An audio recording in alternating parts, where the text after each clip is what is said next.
Når det kommer til renseprodukter, så kan du tenke at huden er et fantastisk signalorgan. Altså den gir uttrykk for hvilken tilstand den er i gjennom huden.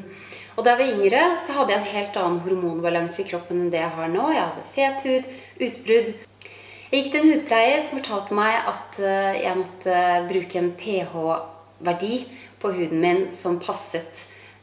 Og det som veldig mange ikke vet, er at du faktisk kan bruke intimvask, Dr. Greve, også for eksempel denne her, som har en pH-verdi på 5,5, som er den pH-verdien som veldig mange voksne mennesker har. Men det finnes masse forskjellige typer renseprodukter, og her er noen av mine favoritter. Akkurat nå så bare elsker jeg denne fra Exuviance Gentle Cleansing Cream, og den inneholder fruktsyrer som fjerner døde hudceller og også stimulerer til ny celleproduksjon. Det samme gjelder denne klassikeren fra MD Formulations. Har du sensitiv hud, så kan du også bruke fruktsyrer. Veldig mange er redd for å prøve syrer hvis de har sensitiv hud. Men gå til en hudpleier og få hjelp til å vite hva slags type renseprodukt som er best for din hud. Denne fra Elixir Cosmeceuticals er også veldig, veldig bra.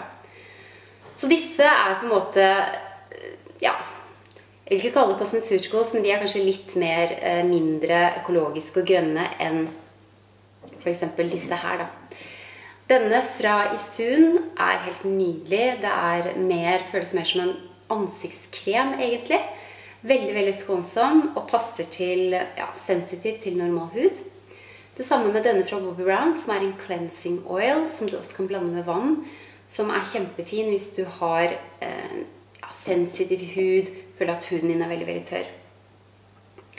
For vinterperioden, eller for de som har veldig tørr hud, så er jo rensebalmer kanskje det som er tingen. Denne klassikeren fra Eve Bloom lukter helt fantastisk.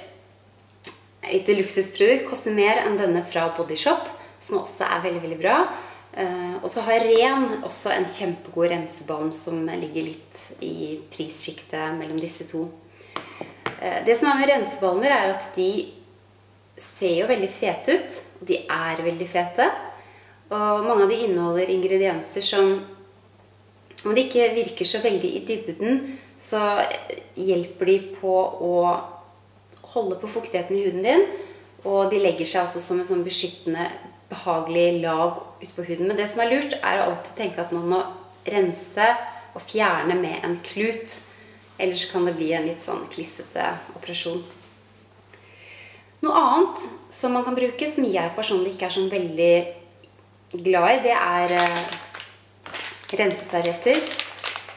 Renseservietter er alt for effektiv for min hud. Jeg føler ofte at de tørker ut huden, men absolutt lurt å ha med hvis du ikke har sensitiv hud, eller du føler at det funker for deg, hvis du skal ut og reise. Mitt beste renseråd, uavhengig av hvilket produkt du føler at passer til deg, det er å ikke rense for mye. Og når du renser, så tenk at også det skal være noe som pleier huden din.